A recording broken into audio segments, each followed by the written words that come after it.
Okay, ladies and gents, the day is coming to an end here. Sun is sinking low. Excuse me.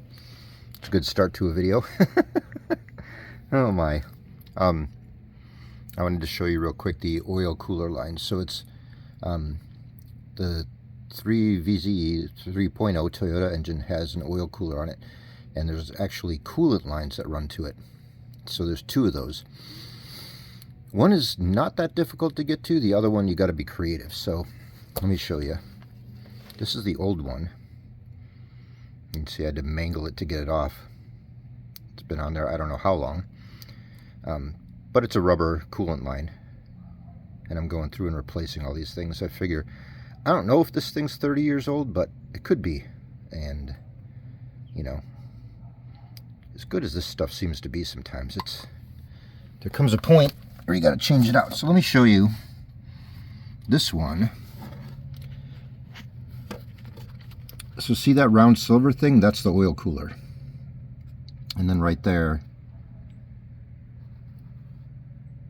is the hose. It's going in and out of focus. Sorry about that.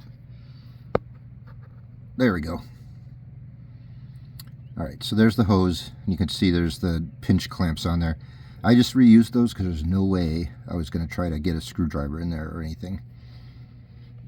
Yeah, and that silver thing there is the oil cooler. So, and the motor mount here.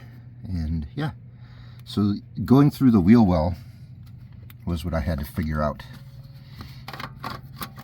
Take this out before I lose it or forget it in there.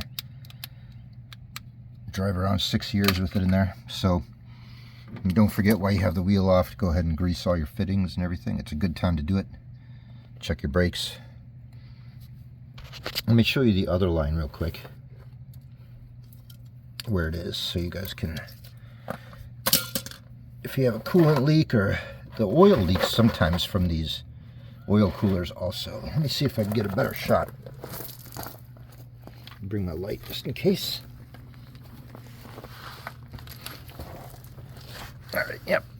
See, there's the oil cooler, that round thing. And you can see that line up above that we just replaced.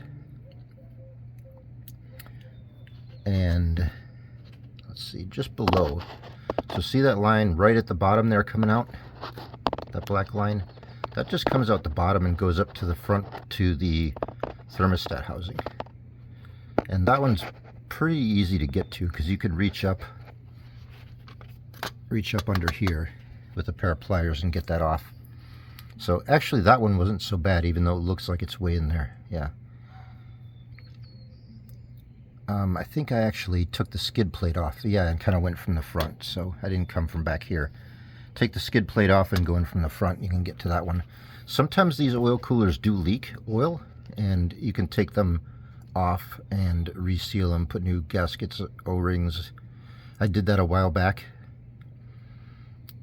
And yeah, some of this oil dripping down here I think is from me working on things, and also the cam seals and stuff that I did. So hopefully almost everything is sealed up now.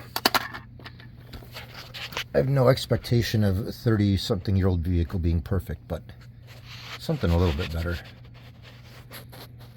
So, alright guys, there's a quick update for you. Yeah, alright. See you later. It's been a long day. Alright, see ya.